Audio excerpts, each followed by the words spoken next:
Hello friends, मैं आज से शुरू करने जा रहा हूँ इंग्लिश स्पीकिंग कोर्स और यह मेरा डे 1 का वीडियो है। इस वीडियो को हम बिल्कुल ज़ीरो से शुरू करेंगे, एकदम बेसिक से ABCD से शुरू करने जा रहे हैं।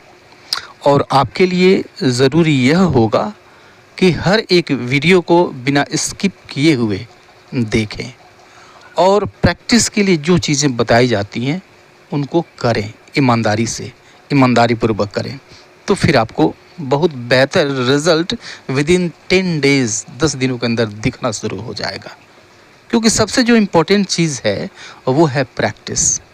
आपकी ग्रामर बहुत स्ट्रांग हो सकती है, आपकी वोकैबुलरी भी बहुत स्ट्रांग हो सकती है, लेकिन ज़रूरी नहीं कि आप इंग्लिश बोल लें, यह तो सिर्फ प्रैक्टिस से आएगी।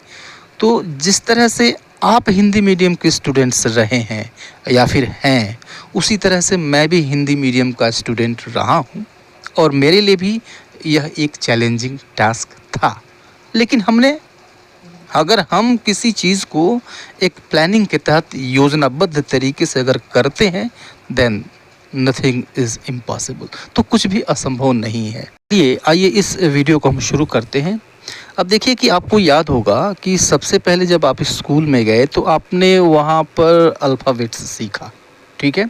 हम थोड़ी सी बात कर लेते हैं अल्फ़ाबेट्स की। आप जानते हैं कि इंग्लिश में जो अल्फ़ाबेट्स होते हैं यानी वर्णमाला जिसको हम हिंदी में कहते हैं, उसमें 26 लेटर्स होते हैं, ठीक है। और जितने भी वर्ड्स बनते हैं इन्हीं 26 लेटर्स की सहायता से बनते हैं।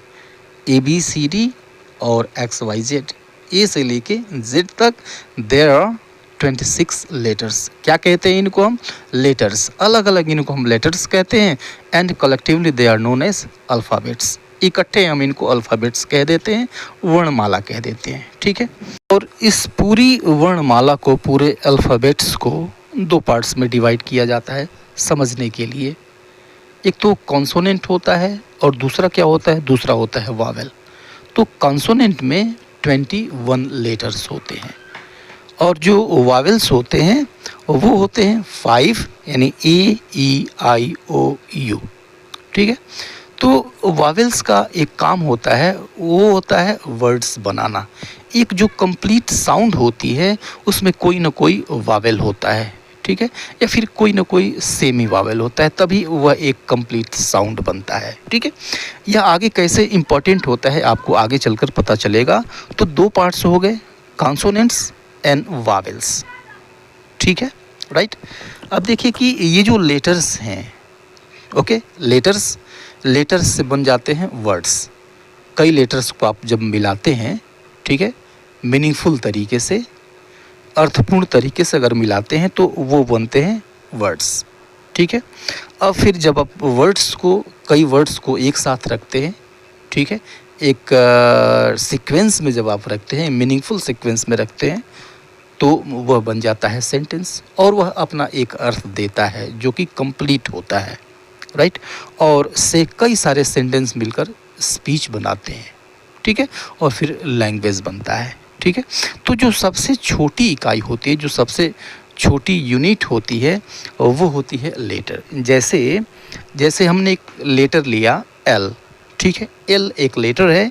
अब इस L से जो वर्ड बनेगा लुक। अब लुक में कई सारे लेटर्स आ गए, L भी आया, कई सारे लेटर्स आ गए, 4 लेटर्स आ गए और इन चारों ने मिलकर एक वर्ड बना दिया लुक। इसका एक अर्थ भी निकल रहा है, ठीक है। और जो लेटर्स हैं वो प्रॉपर ऑर्डर में भी हैं, राइट। अब इस लुक को एक सेंटेंस में हम रखते हैं, शी लुक्स ब्यूटीफुल, यानी वह सुंदर दिखती है, ठीक है। तो वह सुंदर दिखती है, एक इसका अर्थ निकल रहा है। अब ये जो डिफरेंट टाइप्स के वर्ड्स आपको दिख रहे हैं, ये प्रॉपर सीक्वेंस में हैं, प्रॉपर सीक्वेंस में होने चाहिए, तभी वो एक मीनिंगफुल सेंटेंस देंगे। सेंटेंस क्या होता है? Sentence is a group of words, group of different kind of words which gives a complete sense. Sentence ऐसे शब्दों का समूह होता है जो एक पूर्ण अर्थ देते हैं, एक कंप्लीट अर्थ देते हैं, ठीक है। और कई सारे सेंटेंसेस मिलकर स्पीच बना देते हैं, लैंग्वेज बन जाता है, ठीक है। तो ये तो ABCD के बारे में हो गई। इसके बारे में आप पहले से जानते हैं, ऐसा मैं मानता हूँ। आप पहले से इसको जानते हैं, पहले से पढ़ चुके हैं, ठीक है। अब आइए इस चार्ट की तरफ बढ़ते हैं हम। ये चार्ट आपको दिख रहा है, यहाँ पर चार्ट में दिख रहा है आई का मतलब मैं होता है, ठीक है।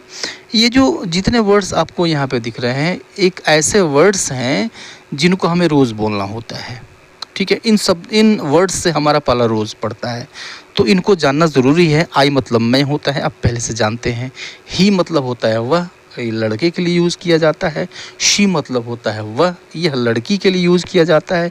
इट मतलब होता है यह जानवरों के लिए और निर्जीव वस्तुओं के लिए यूज़ किया जाता है। यू का मतलब तुम होता है। दे का मतलब होता है वे सब या फिर वे लोग होता है, कई लोगों की बात कर रहे हैं हम। और वी का मतलब होता है हम, ठीक है। तो अब जब इनको आप प्रेजेंट में यूज़ करते हैं, प्रेजेंट में यूज़ करते हैं आई के साथ एम यूज़ होता है, एम मतलब हु होता है। और इसके साथ हैव यूज़ करते हैं, हैव मतलब रखना होता है, यानी किसी चीज़ के पास होने की बात होती है, ठीक है। उसी तरह से ही, शी, इट और किसी नेम, अगर कोई नेम है, नाम है, तो इसके साथ हम इज़ यूज़ करते हैं, हैज़ यूज़ करते हैं। अर्थ वही होता है, इज़ मतलब है और हैज़ मतलब रखना, ठीक है। यहाँ पर अगर तुम है, यू के साथ हम आर यूज़ करते हैं और इसके साथ हैव आता है। आर मतलब होता है, हैव मतलब रखना, ठीक है। और दे का मतलब वे लोग, इसके साथ हम प्रेजेंट में यूज़ करते हैं आर और हैव। और वी के साथ फिर से एक बार आर और हैव यूज़ किया जाता है, प्रेजेंट में यूज़ किया जाता है, ठीक है, राइट। तो आई एम मतलब मैं हूँ और आई हैव मतलब मैं रखता हूँ या फिर मेरे पास कोई चीज़ है। ही हैज़, ही इज़ वह है, ही हैज़ वह रखता है। शी इज़ वह है, शी हैज़ वह रखती है, राइट।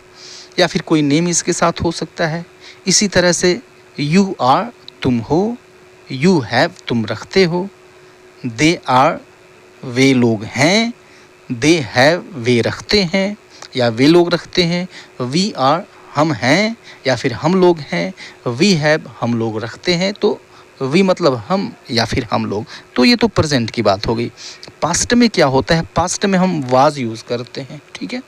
वाज मतलब था और हैड मतलब रखता था, तो वाज यूज़ करते हैं या हैड यूज़ करते हैं अर्थ के अनुसार। जैसे आई वाज मतलब मैं था, पास्ट में हो गया, ठीक है। आई हैड मतलब मेरे पास था या फिर मैं रखता था। ही, शी, इट और किसी नेम के साथ हम यूज़ करते हैं वाज या फिर हैड।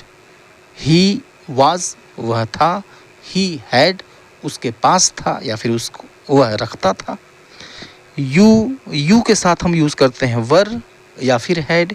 यू वर तुम थे, यू हैड तुम्हारे पास था या फिर तुम रखते थे। अब देखिए कि वाज जो है यह आई के साथ आ गया, ही के साथ आ गया, लेकिन कई सारे ऐसे कंडीशन मिलेंगे जहाँ पर वर आता है, ठीक है। ये कुछ एक्सेप्शंस हैं, तो एक्सेप्शंस आपको मिलेंगे, लेकिन 99% केसेस में यही होता है। यू के साथ वर यूज़ करते हैं, हैड यूज़ करते हैं, ठीक है। यू वर तुम थे, यू हैड तुम्हारे पास था या तुम रखते थे, ठीक है। दे के साथ हम यूज़ करते हैं वर और हैड यूज़ करते हैं। देवर मीन्स वे लोग थे, दे हैड उनके पास था या वे लोग रखते थे।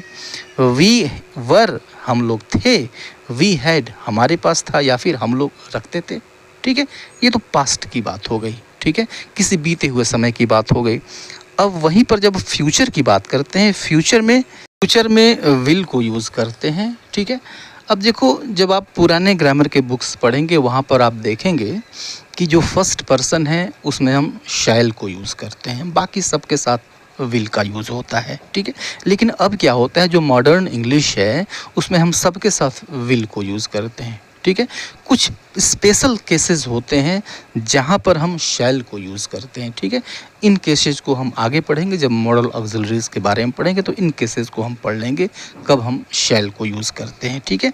तो विल का यूज़ आप सबके साथ कर लीजिए, आई के साथ करिए, ही के साथ करिए, शी के साथ करिए, इट के साथ करिए, नेम के साथ करिए, ठीक है। यू, दे, वी सबके साथ, इन सब के साथ हम विल को यूज़ आज मॉडर्न इंग्लिश में करते हैं, ठीक है। तो अब देखिए कि अब सेंटेंस कैसे बनेगा। सेंटेंस को थोड़ा सा हम बनाना सीख लें। जैसे अगर हमें कहना हो कि मैं एक छात्र हूँ, ठीक है, राइट। तो मैं एक छात्र हूँ, इसको थोड़ा सा एनालिसिस कर लीजिए। मैं एक छात्र हूँ ये कहना है आपको, तो हूँ मतलब प्रेजेंट की हम बात कर रहे हैं, ठीक है। बातें तो हम केवल 3 ही टेंस में कर सकते हैं ना, वह या तो पास्ट की बात हो, या फिर प्रेजेंट की बात हो यानी वर्तमान की बात हो, या फिर भूतकाल की बात हो, या फिर फ्यूचर की बात हो यानी भविष्य की बात हो, ठीक है। तो मैं अगर कहना हो मैं एक छात्र हूँ, तो इसको आप इस सीक्वेंस में लिखिए।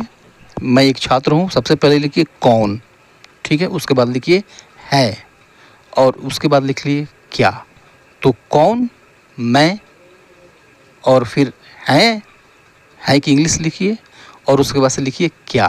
तो कौन मतलब आई, और हैं आई के साथ एम आता है, आई एम, और क्या है भाई, तो अ स्टूडेंट, एक छात्र, स्टूडेंट मतलब छात्र, तो आई एम स्टूडेंट, ठीक है। उसी तरह से वह एक लड़की है, ठीक है। तो सबसे पहले लिखिए कौन मतलब शी, वह लड़की है तो शी लिखेंगे, शी, और उसके बाद लिखिए है, शी इज़, और क्या है भाई, एक लड़की, a girl, she is a girl. देखिए कितनी आसान सी चीज़ है, ठीक है। लेकिन बशर्ते आप इसको प्रैक्टिस करें। मैंने 2 सेंटेंस बताया, दोनों प्रेजेंट के बताया। आइए एक पास्ट का देखते हैं। तो पास्ट का एक सेंटेंस लेते हैं, वह मोटा था, ठीक है। अब इसको लिखना है वह मोटा था, तो सबसे पहले लिखिए कौन, तो वह, ठीक है। तो ही, और उसके बाद लिखिए था, ही वाज, था को हम वाज लिखेंगे, ही के साथ वाज आता है, ही वाज, और उसके बाद लिखिए कैसा था, फैट, ही वाज फैट, वह मोटा था, ठीक है। सेंटेंस और लेते हैं कि वे लोग गरीब थे, ठीक है। वे लोग गरीब थे, तो कौन, वे लोग, दे, फिर लिखिए थे, वर, दे के साथ वर आता है, पास्ट है, दे वर, और कैसे थे, पुअर, दे वर पुअर। तो अब देखिए सीक्वेंस क्या बन रहा है इंग्लिश में। सबसे पहले ये कौन, उसके बाद था या फिर थे या फिर है, और उसके बाद से क्या, कैसा, या फिर कहाँ, ये चीज़ लिखते हैं, ये सीक्वेंस होता है, ठीक है। मैं आपको ग्रामर नहीं बता रहा हूँ, ग्रामर मैं आपको नहीं बता रहा हूँ, ठीक है। मैं आपको बता रहा हूँ सीक्वेंस, जहाँ पर ज़रूरत होगी ग्रामर भी हम जान लेंगे, ठीक है। इंग्लिश स्पीकिंग के लिए ग्रामर को बहुत जानना ज़रूरी नहीं है, सबसे ज़रूरी चीज़ है प्रैक्टिस, ठीक है। तो कुछ अपने से सेंटेंसेस फ्रेम करिए। मैं आपको कुछ सेंटेंस दे रहा हूँ, इन सबको ट्रांसलेट करने की कोशिश करिए, ठीक है। और कमेंट बॉक्स में कमेंट करिए। See you later in the next video. Till then good bye and take care.